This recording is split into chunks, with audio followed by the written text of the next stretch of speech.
Matatandaan na isa sa mga pinag-usapang breakup noon ay ang tambalang Nadine Lustre at James Reid. Jadine is one of the most promising love team na naging real life ang pagmamahalan. Kinakiligan ng maraming netizens ang tambalang ito na kulang na lang ay kasal.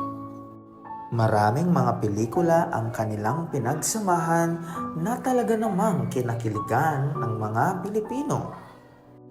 Subalit, nalungkot ang Jadine fans nang inanunsyo ng dalawa ang kanilang breakup. Naging malaking katanungan ang dahilan ng kanilang breakup noon. Time will tell, ika nga, sabi ng mga netizens. Nang taong ito, naianunsyo na si Issa Pressman at James Reid ay magkarelasyon. Si Issa Pressman ay matalik na kaibigan ni Nadine Lustre na hinihinalang dahilan ng breakup ng Jadine. Kamakailan lang ay nag-cruise ang landas ng tatlo sa isang fashion show. At hindi nakatakas sa mata ng mga netizens ang mga gestures ni James kay Issa Pressman.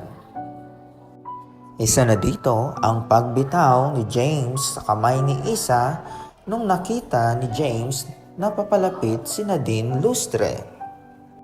Narito pa ang ibang mga video sa naturang show.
Isa nga ba itong indikasyon na mahal pa ni James si Nadine?